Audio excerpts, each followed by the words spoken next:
So hello everyone, welcome back to my channel. मेरा नाम है आराध्या संदीप लोकरे। आज आई हूँ आपको पढ़ाने lecture number 2 of the chapter nutrition in animals. पहले के लेक्चर में हमने पढ़ा कि जो हमारे ह्यूमंस होते हैं उनमें डाइजेशन कैसे होता है।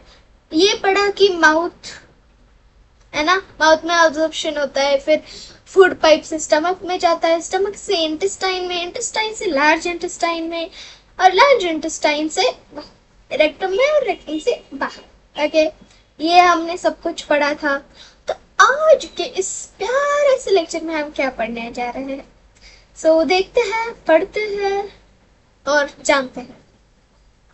सो अभी हमारे इस पूरे लेक्चर का कोर आइडिया क्या है, हम ये पढ़ेंगे डिफरेंट एनिमल में डिफरेंट मेथड कैसे होते हैं, लाइक डिफरेंट एनिमल्स डिफरेंटली कैसे डाइजेस्ट करते हैं, वो अपना डाइजेशन प्रोसेस कैसे होती है, वो फूड कैसे ऑब्टेन करते हैं, फिर वो फूड को वो अब्जॉर्ब कैसे करते हैं, ये सब हम पढ़ेंगे। ठीक है, आज के इस लेक्चर में। सो अभी 2 इम्पोर्टेंट एग्जाम्पल हम जानने वाले हैं, जो है रूमिनेंट्स, जो काउज और फिर बफेलोज या फिर गोट्स को कहा जाता है रूमिनेंट्स। क्या होता है, पढ़ाते हो यार, रुको जरा, सब्र करो, पेशेंस। फिर हम अमीबा के बारे में पढ़ेंगे कि वो एक सिंगल सेल है। क्या है वो? सिंगल सेल ऑर्गेनिज्म है, यूनिसेलुलर ऑर्गेनिज्म है, क्या क्या है वो हम देखेंगे। सो रूमिनेंट्स जो है, like ruminants are animals that eat mainly grass and other plant materials and have a special digestive system for digesting them। मतलब ये जो ruminant animals है, ये मेनली तो ग्रास ही खाते हैं, या फिर जो कुछ प्लांट लाइक रॉ प्लांट्स होते हैं उन्हीं के ऊपर वो डिपेंडेंट रहते हैं। वो प्लांट के रॉ मटेरियल्स को खाते हैं, पर उनके पास एक स्पेशल डाइजेस्टिव सिस्टम होता है, जैसे कि लाइक जिस वजह से वो एक ग्रास या फिर रॉ प्लांट मटेरियल को वो खा सके। तो लाइक ज्यादातर रूमिनेंट एनिमल को अगर हम कहें तो ये हो गए हमारे काऊ सबसे पहला, और इसके बारे में हम बहुत डीप में जाएंगे। काऊ के बारे में, बफेलो के बारे में, गोट के बारे में, शीप के बारे में और डियर के बारे में।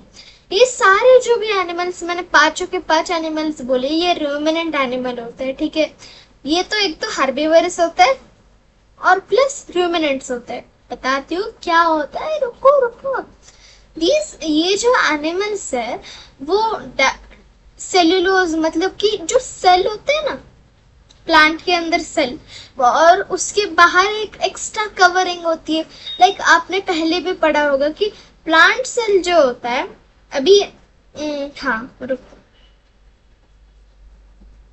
अभी ये एक प्लांट है, लाइक लीफ है, ठीक है, प्लांट तो नहीं हो सकता है। सो ये एक लीफ है। सो इसके जो सेल्स होते हैं ना, उसके लाइक अभी ये लीफ का सेल है, ये न्यूक्लियस है छोटा सा, ठीक है। तो सेल, जैसे कि हम ह्यूमंस में एक आउटर कवरिंग होती है जिसका नाम होता है सेल मेम्ब्रेन, पर प्लांट में एक और आउटर मेम्ब्रेन होती है जिसे कहते हैं सेल वॉल। तो ये जो डाइजेस्टिव, अभी ये जो काऊ, बफेलो यानी रूमिनेंट्स एनिमल का जो डाइजेस्टिव सिस्टम है, वो इनको सेल वॉल्स को भी डाइजेस्ट करता है। अभी एक छोटी सी एक्स्ट्रा इंफॉर्मेशन देती हूँ कि सेल वॉल होता क्यों है प्लांट में, तो हमारे में क्यों नहीं होता, प्लांट्स में क्यों होता है, वो जानता है। सो सबसे पहले हम ये देखते हैं कि रुको, हाँ, दिस इज अ सेल, ठीक है, ये हमारा ह्यूमन सेल है, ठीक है। तो ये क्या मूव करता है, अच्छे से मूव करता है, जैसे मैं अभी मूव कर रही हूँ, डांस कर सकती हूँ मैं, ठीक है। तो ये भी वैसे ही मूव कर सकता है। ये इसके बाहर एक प्लास्टिक की हार्ड कवरिंग है, ये टीम मूव कर सकता है। इसको मैं पिक कर सकती हूँ, अपने कानों में डाल सकती हूँ, गाने सुन सकती हूँ, ये मूव करता है। पर जब भी मैं इसको, अभी ये है प्लांट सेल, इसके अंदर तो सेल होता ही है, पर इसके बाहर भी एक आउटर कवरिंग होती है जिससे ये जो प्लांट है वो मूव ना कर सके। क्यों? क्योंकि प्लांट कभी आपने देखा है कि आज चलने गया है, परसों आएगा, आज अपने गांव गया है, आज अपने मम्मी के गांव गया है, आज अपने पापा के गांव गया है, तो ये आपने ये सुना है? बिल्कुल नहीं। तो प्लांट सेल कैसा होता है, वो मूव ही नहीं करता, नो दे आर स्टिल। तो इसको, इस प्लांट को स्टिल रखने में हमारा सेल वॉल काम आता है। ठीक है, समझ गए? एक्स्ट्रा था, आपके चैप्टर में नहीं है, बट ये आप 8th क्लास में पढ़ोगे। सो ये जो एनिमल्स है वो सेलुलोज को भी डाइजेस्ट करते हैं, जो एक मेजर कंपोनेंट होता है सेल वॉल का। जैसे मैंने आपको बताया सेलुलोज आर हार्डर, ये कंस्टेंट रहने में मदद करते हैं हमारे प्लांट को। तो वही एक सेलुलोज होता है, एक सेल वॉल में होता है। ठीक है, ये डाइजेस्ट करते हैं हमारे रूमिनेंट एनिमल्स। तो ये माइक्रो ऑर्गेनिज्म जो है वो जो भी माइक्रो ऑर्गेनिज्म रहते हैं उन्हें भी डाइजेस्ट करने में हमारा ये एक, उनके अंदर एक स्पेशल डाइजेस्टिव सिस्टम होता है। तो देखते हैं वो कैसा है।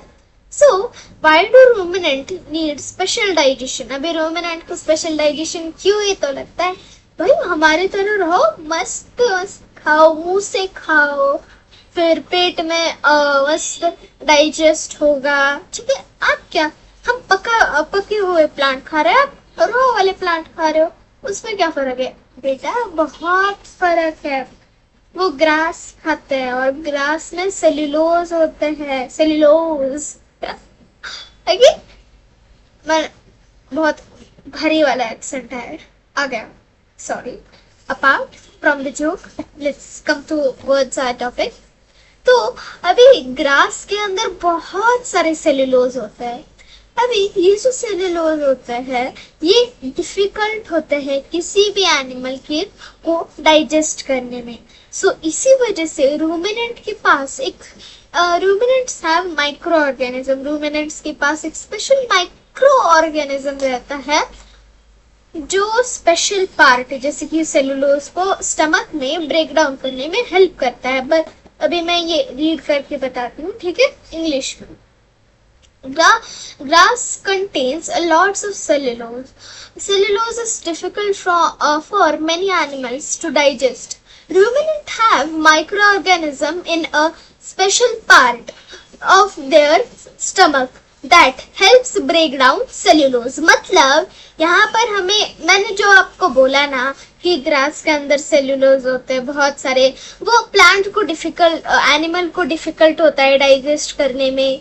तो रूमिनेंट्स के पास कुछ स्पेशल माइक्रो ऑर्गेनिज्म होते हैं जो इन्हें स्टमक में ब्रेक डाउन करते हैं। सो की पॉइंट्स क्या आपको याद रखने हैं? Cellulose broken down with the help of micro organism. Easy में बताऊं, सेलुलोज का मतलब है माइक्रो ऑर्गेनिज्म की वजह से जो पार्ट या फिर जो स्पेशल पार्ट है वो जैसे डाइजेस्ट होता है बाय माइक्रो ऑर्गेनिज्म, उसे सेल्यूलोज कहते हैं। ठीक है, की पॉइंट याद रख लो। ठीक है सर, ये कर्ड क्या होता है? बहुत पास आ गई थी क्या? So when a cow or other ruminants eat grass, it usually swallows the grass quickly with little chewing. The partially chewing food is later brought back into their mouth. This partially digested food is called curd. अभी यहाँ पर हमें बोला गया है कि ये erase कर देती हूँ, बहुत ही गजमत लगता है। Let me use a highlighter. Highlighter कौन से कलर का लूँ? ब्लू। ओके, हाँ।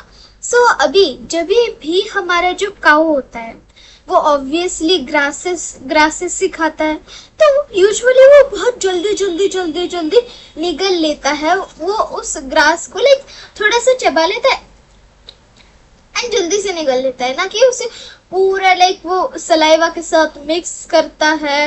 हम जैसे सलाइवा के साथ मिक्स करते हैं, टेस्ट लेते खाते हैं, वैसे हमारे रूमिनेंट एनिमल नहीं करते हैं। अभी वो क्यों? देखते हैं। तो अभी एक थोड़ा सा लिटिल च्यूइंग करते हैं, लाइक थोड़ा थोड़ा चबाते हैं और जल्दी से खा लेते हैं वो ग्रास को। इसे कहते हैं पार्शियली च्यूइंग, मतलब पूरा भी नहीं और आधा भी नहीं, मतलब पूरा भी नहीं और नहीं, कैसे बताऊं। हाँ ठीक है, मैंने इसको पार्शियली खोला है, मैंने इसे पूरा भी नहीं खोला या फिर पूरा भी नहीं बंद किया है, मैंने इसे पार्शियली खोला है, मतलब आधा अधूरा काम करना। तो काऊ जो है वो आधा अधूरा काम ही करती है, यानी वो ग्रास को थोड़ा थोड़ा ही च्यू करती है, उसे पार्शियली च्यूड फूड कहते हैं। अबे फिर बाद में जब भी वो एकदम आराम बैठती है, जैसे उसको कुछ पढ़ाई नहीं होती है हमारी तरह, उसके पास फोन नहीं होता रील स्क्रॉल करने के लिए, उसके पास फ्रेंड्स नहीं होते, बेस्टीज नहीं होते, लाइक हो सकते हैं, मुझे क्या पता, मैं थोड़ी ना हूँ, ठीक है। तो उनके पास ये कुछ नहीं होता है, तो क्या कहते हैं वो, जब भी वो आराम बैठता है ना, तभी वो क्या करते हैं, अपने पेट के अंदर जो भी उन्होंने पार्शियली च्यूड ग्रास था उसे बाहर अपने माउथ में लाते हैं। डिस्गस्टिंग है ना, बट येट वो अपने स्टमक में जो पार्शियली च्यूड फूड था उसे फिर से अपने माउथ में लाते हैं, फिर माउथ में लाने के बाद उसे अच्छे से च्यू करते हैं, अच्छे से खाते हैं, फिर बाद में उसे स्टमक में डालते हैं। तो ये जो हमने पार्शियली डाइजेस्टेड फूड के बारे में बोला था, इसे ही हम कड़ कहते हैं। अभी कड़ की च्यूइंग कैसे होती है, कड़ को कैसे खाया जाता है, तो ये प्रोसेस है जिसमें ब्रिंगिंग सलाइवा, मतलब ये एक like this is the process of bringing swallowed food back into mouth and chewing it again is called ruminant or curd chewing। अभी ये आपको एक प्रॉपर सी अच्छी सी क्यूट सी डेफिनेशन दे दी गई है, ठीक है, बहुत छोटी सी डेफिनेशन है। बोला गया है कि एक ऐसी प्रोसेस जिसमें हम निगल गया हुआ खाने को हम फिर से बाहर लाते हैं, फिर से उसे चबाते हैं, अच्छे से चबाते हैं, फिर से उसे अंदर डालते हैं, इन्हीं रूमिनेंट एनिमल्स कहते हैं या फिर कर्ड च्यूइंग कहते हैं। मतलब ये 2 बार अपने खाने को चबाते हैं, ठीक है। तो अभी इसके स्टेप्स क्या है, लाइक वो पहले तो ग्रास को खाते हैं, ओके, वो पहले ग्रास खाते हैं, फिर उसे स्वॉलो करते हैं एकदम जल्दी से, थोड़ा थोड़ा पार्शियली च्यू करके जल्दी से स्वॉलो कर लेते हैं। फिर बाद में पार्शियली डाइजेस्टेड फूड उनकी स्टमक में पहुंच जाता है। फिर कर्ड जो अभी ये पार्शियली डाइजेस्टेड फूड को हमने कर्ड नाम दिया था, तो फिर यही जो कर्ड है वो फिर से माउथ में आ जाता है और फिर ये फिर से थ्रोली मतलब स्लोली च्यू करते हैं, उसे फिर से swallow करते हैं और फर्दर जो भी डाइजेशन प्रोसेस है वो अकर होता है, ठीक है। अभी ये जो रूमिनेंट डाइजेस्टिव सिस्टम कैसा होता है, एक इमेज दिखाओ क्या आपको पहले, हाँ इमेज दिखाती हूँ पहले, पर अभी पीछे नहीं थी, पीछे नहीं थी, आगे ही है, हाँ मिल गया। सो ब्लर है यार इमेज, मैं आपको बाद में वीडियो भी दिखाने वाली हूँ, तो उस वीडियो में भी देख लेना, ठीक है।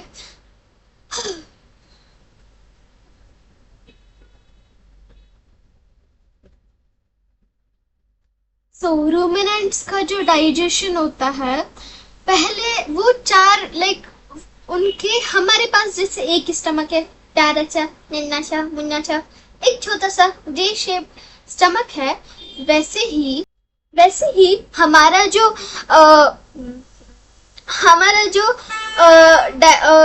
काऊ या फिर रूमिनेंट डाइजेस्टिव सिस्टम है, उनके अंदर 4 स्टमक के डिविजन्स होते हैं। हमारे में एक ही स्टमक है, जे शेप्ड है, अच्छा है, पर उनके पास 4 चेम्बर होते हैं। जैसे हमारे हार्ट में 4 चेम्बर होते हैं, वैसे ही उनके स्टमक में भी 4 चेम्बर होते हैं। पहला है रूमिन रेंटिकुलम ओ मासूम अबा मासूम। ठीक है, ये कोई जापानीज नाम नहीं है। ये हमारे स्टमक के 4 डिवाइडेड चैम्बर्स है। पहला है रूमेन। अभी इसमें क्या होता है, सबसे लार्ज कंपोनेंट मतलब जो क्विकली चबाया गया होगा वो वाला फूड हमारे रूमेन में जाता है और फूड को वहां स्टोर किया जाता है। माइक्रो ऑर्गेनिज्म उसे ही सेल्यूलोज को ब्रेक डाउन करने में मदद करेंगे। फिर ये जो पार्शियली डाइजेस्टेड फूड है ये फिर से लेटर माउथ में जाता है as a form of curd. तो हम ये याद रख सकते हैं कि रूमेन में लार्ज कंपोनेंट मतलब पार्शियली लाइक कर्ड पहुंचता है और माइक्रो ऑर्गेनिज्म उस कर्ड में से सेल्यूलोज को ब्रेक डाउन करते हैं और उसे फिर से माउथ की तरफ भेजते हैं। फिर रेटिकुलम्स। अभी रेटिकुलम्स क्या होता है, अभी रेटिकुलम्स जो है वो रूमेन के साथ ही वर्क करते हैं, मतलब ये फूड के प्रोसेसिंग में बहुत मदद करते हैं। ये हेल्प करते हैं कर्ड को माउथ की तरफ फिर से फर्दर च्यूइंग मतलब स्लोली च्यूइंग के लिए भेजते हैं। मतलब देखो रूमेन में क्या हुआ, सेल्यूलोज ब्रेक डाउन हुए और कर्ड के फॉर्म में रह गए। फिर रेटिकुलम क्या करता है, रूमेन से जो भी कर्ड आया होता है उसे माउथ की तरफ फेंकता है, मतलब वो कैच करता है, रखता है, थोड़ी देर माउथ की तरफ फेंकता है। ठीक है, तो ये रेटिकुलम का ये काम होता है। ठीक है, फिर आता है ऑस्मोसम। ये ऑस्मोसम क्या करता है, ये ऑस्मोसम फूड के फर्दर प्रोसेसिंग में हेल्प करता है। मतलब ये सारे वाटर और न्यूट्रिशन जो भी ग्रास या फिर रॉ प्लांट से मिलते हैं, लीफ से मिलते हैं, उसमें से पूरे न्यूट्रिशन और वाटर को ऑब्जॉर्व कर लेता है ऑस्मोसिस। अभी अब एबोस्मोसिस। एबोस्मोसिस जो होता है वो अभी जो भी ट्रू स्टमक से लाइक इसे हम ट्रू स्टमक कहते हैं कि हाँ भाई इसमें सारे जूसेस है और वही उसे डाइजेस्ट करते हैं। तो अभी ये जो पार्ट है मतलब ट्रू स्टमक है, ये उसके अंदर डाइजेस्टिव जूसेस होते हैं, एंजाइम्स होते हैं जो पूरे डाइजेशन को कैरी आउट करते हैं और उसमें एसिड एंजाइम्स होते हैं, तो it help it further.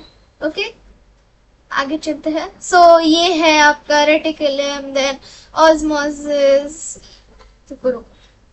Wait a minute. Pens.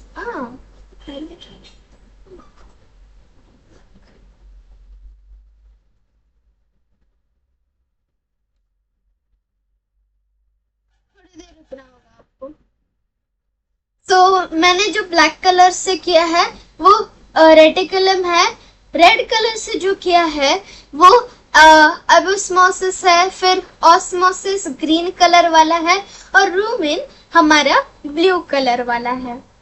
अभी एक अच्छा सा कलर कौन सा, येलो लेती हूँ, लिखता है नहीं यार, कौन सा तो अच्छा वाला देखता हूँ,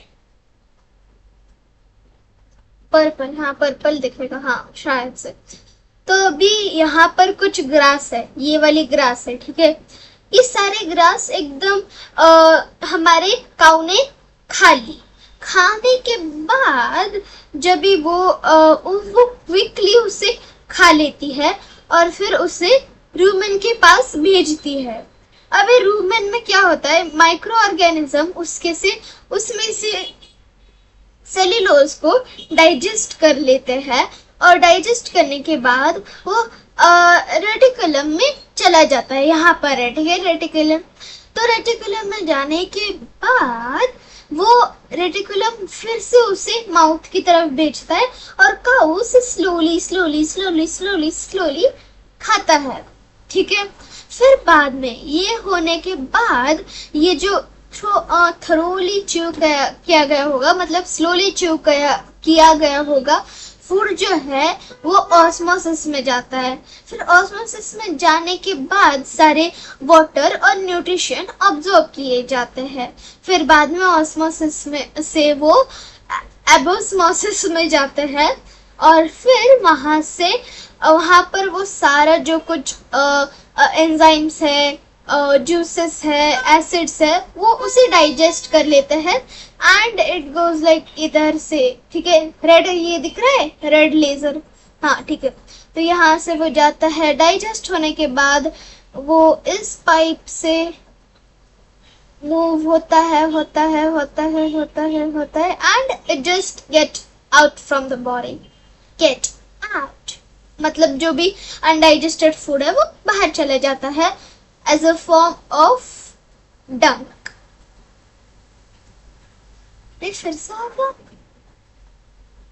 नहीं, हाँ ये एक्स्ट्रा पेज थे, ठीक है, गलती से ऐड हो कच।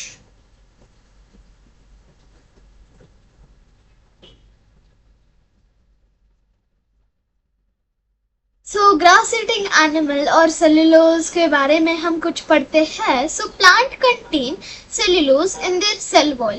Ruminants have microorganism in their digestive system that helps break down cellulose. These microorganisms make it possible for ruminants to obtain nutrients from grass and other plant material. यहाँ पर बोला गया है कि सेल वॉल में बहुत सारे सेल्यूलोज होते हैं, सेल वॉल प्लांट में होता है। रूमिनेंट एनिमल इसे डाइजेस्ट, रूमिनेंट्स में कुछ स्पेशल माइक्रो ऑर्गेनिज्म होते हैं जो उसे डाइजेस्ट करने में मदद करते हैं सेल्यूलोज को। ये माइक्रो ऑर्गेनिज्म ही पॉसिबल करते हैं रूमिनेंट एनिमल को न्यूट्रिशन प्राप्त करने में हमारे ग्रास और अदर प्लांट मटेरियल से। तो इम्पोर्टेंट आपको क्या याद रखना है, animal itself does not simply digest cellulose, मतलब एनिमल जो है वो सिंपली सेल्यूलोज को नहीं डाइजेस्ट कर सकते हैं। इसी वजह से माइक्रो ऑर्गेनिज्म उसके अंदर एक मेजर रोल प्ले करते हैं। अभी अमीबा में कैसा डाइजेशन होता है। सो अमीबा एक सिंगल सेल्ड ऑर्गेनिज्म होता है, मतलब उसमें एक ही यूनिट, एक ही सेल होता है। जैसे हमारे अंदर बहुत सारे सेल है, लाइक ब्रेन में अलग सेल यूज किए जाते हैं, आईज में अलग सेल यूज किए जाते हैं, नेक में अलग सेल यूज किए जाते हैं, स्पाइन में अलग सेल, पीठ में अलग सेल, कानों में अलग सेल।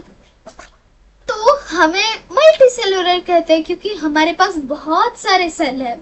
पर ये बेचारे अमीबा एक ही सेल के होते हैं, इनके पास कोई स्पेशल डाइजेस्टिव ऑर्गन नहीं होता है जैसे हमारे अंदर या फिर रूमिनेंट एनिमल के अंदर ये है स्टमक और इंटेस्टाइन, वैसे उनके पास कुछ भी नहीं होता है। Instead, it takes in and digest food inside its single cell, मतलब वो एक ही सेल में फूड को डाइजेस्ट भी कर लेता है। ठीक है, अभी फूड इनटेक कैसे होता है अमीबा में तो एक छोटा सा वीडियो दिखाती हूँ, फिर बाद में ये मैं आपको बताऊंगी, ठीक है। बहुत जल्दी करेंगे हम क्योंकि मैं इसे 20 मिनट में खत्म करने वाली थी, फिर बाद में और बहुत सारे एमसीक्यूज भी है। आई थिंक सो आपको स्क्रीन दिखेगी, वीडियो स्टार्ट करने जा रही हूँ, देखो उसे।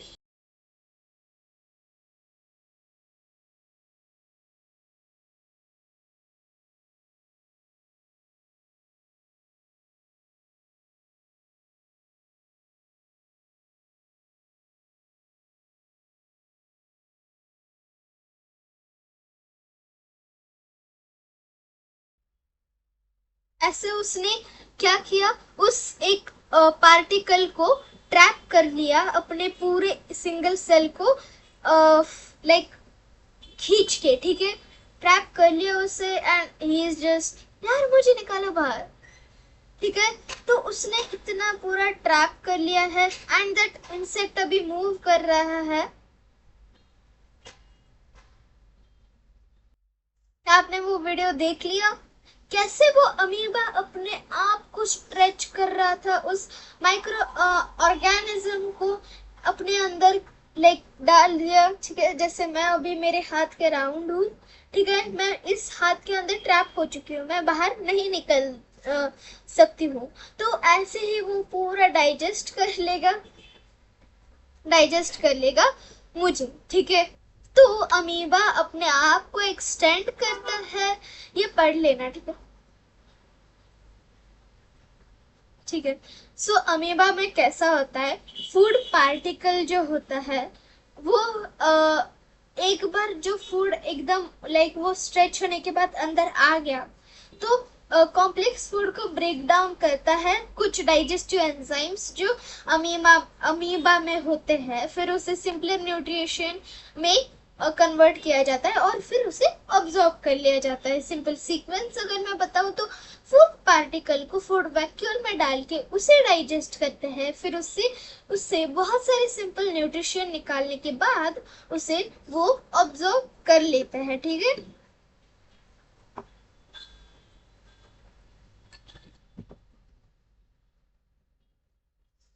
देन यहाँ पर हम शॉर्ट में कह सकते हैं कि one food is enclosed in a food vacuole, digestive enzyme act on it, the complex food is broken down into simpler substances. These simpler nutrition can then be absorbed and used by the cell. Simple sequence: food particle, food vacuole, then digestion, then simple nutrition and then absorption, ठीक है। तो absorption and assimilation in amoeba कैसे होता है कुछ digestive nutrition होते हैं food जो फूड वैक्यूल में रहते हैं, किसके, अमीबा के। फूड वैक्यूल में कुछ डाइजेस्टिव न्यूट्रिशंस होते हैं, तो वहां से ही जो भी फूड वैक्यूल का जो कुछ है सामान वो पूरा अमीबा पूरी बॉडी में फैलाता है और इसी वजह से वो एनर्जी मिलती है, उससे ग्रोथ होता है, रिपेयर होते हैं और लाइफ प्रोसेसेस, जैसे कि वो एक एसेक्सुअल ऑर्गेनिज्म है, मतलब वो it need only one parent, ठीक है। This is used of absorbed nutrition by the organism is called assimilation, मतलब न्यूट्रिशन को ऑब्जॉर्ब करना एक ऑर्गेनिज्म के द्वारा उसे एसिमिलेशन कहते हैं, ओके। सो ठीक है, तो नेक्स्ट टॉपिक है आप इजेशन इन अमीबा। अभी पूरा डाइजेशन हो गया, फूड वैक्यूल से पूरे न्यूट्रिशन पूरे अमीबा में ले लिए, तो अभी ये जो अनडाइजेस्टेड मटेरियल होता है वो सेल के बाहर निकल जाता है। तो देखो अभी एक मेरे पास रबर बैंड, अभी देखो ये एक रबर बैंड है, अभी इस रबर बैंड में मेरा जो भी न्यूट्रिशन है वो पूरा डाइजेस्ट हो गया है। डाइजेस्ट होने के बाद इसे आप अमीबा समझो, इसके अंदर मतलब ये पूरा एनक्लोज्ड है, इसके अंदर मेरा पूरा न्यूट्रिशन डाइजेस्ट हो गया, फिर बाद में इसके अंदर फूड वैक्यूल से न्यूट्रिशन ले लिया, पर फिर बाद में क्या होता है, अभी सारा न्यूट्रिशन तो ले लिया, तो फिर ये क्या करता है, ये पूरा इसे लाइक ऐसे स्ट्रेच करते हैं, स्ट्रेच करने के बाद ये टूट जाता है, ठीक है। एंड देन इसके अंदर क्या होता है, तो अभी ये पूरा डाइजेस्ट हो गया, तो ये अपने आप को खोलता है, फिर बाद में ये जो फूड पार्टिकल है उसे बाहर ढकेलता है और फिर बाद में फिर से अपना अपना क्लोज हो जाता है और सिंपल शेप में वापस आ जाता है। So this is how it digest itself sorry it digest this way. अपना जो अमीबा है इस तरीके से माइक्रो ऑर्गेनिज्म को डाइजेस्ट करता है। अभी ये एक इम्पॉर्टेंट टेबल है, हैशटैग इम्पॉर्टेंट टेबल, ये आपके एग्जाम में आ सकता है, so you have to read that. So super quick revision करते हैं। रूमिनेंट जो है वो grass, rumen, curd, chewing for the digestion and absorption करता है। अमीबा जो है वो pisidiopore, then food vacuole, then digestion, then absorption, then assimilation, then ingestion. फिर अभी टर्म्स क्या, रूमिनेंट मतलब जो कर्ड को चीव करते हैं, रूमिन सबसे लार्जेस्ट कंपोनेंट होता है, कंपार्टमेंट होता है स्टमक का। फिर कर्ड, कर्ड कर्ड जो होता है वो पार्शियली डाइजेस्टेड फूड होता है। फिर रूमिनेटिंग रुको रूमिनेशन जो कर्ड को फिर से चबाने की एक्टिविटी को कहा जाता है। फिर सेलुलोज सेल वॉल का मेजर कंपार्टमेंट कंपोनेंट। फिर पिस्यूडोपोडी मतलब temporary projection used by amoeba. फिर फूड वैक्यूल यानी कि structure where food is digested in amoeba. Then injection removal of undigested food. ठीक है, so this was a quick recap. So ये कुछ question है जिसके आंसर तो मैंने आपको दे दिए हैं, आगे ही है, ठीक है, ग्रीन कलर में, पर येट आपको इसे रीड करना है। सो 10 क्वेश्चन है, हाँ ठीक है। सो आपको ये एक्सप्लेन करना है, लाइक आप कमेंट बॉक्स में ये मैं जो आगे के 2 क्वेश्चन देने वाली हूँ उसको एक्सप्लेन करना है। सो आपको एक्सप्लेन करना है लाइक रूमिनेंट एनिमल का जो प्रोसेस होता है डाइजेशन का, ये सब आपको लाइक इसमें आपको क्या क्या लिखना है। आंसर शुड इंक्लूड रूमिनेंट्स का मीनिंग क्या होता है, कर्ड क्या होता है, कर्ड च्यूइंग का प्रोसेस क्या होता है, रूमिन रेटिकुलम ऑस्मोसिस अबिस्मोसिस, role of micro organism in cellulose digestion, ये आपको लिखना है। मैंने लिख दो कमेंट सेक्शन में, ठीक है। ये आपके एग्जाम में जरूर पूछा जा सकता है, बहुत सारे सालों से ये क्वेश्चन पूछे गए हैं। Explain how amoeba obtain digest absorb and remove food, ये भी आपको बताना है। और इसमें answer should include use of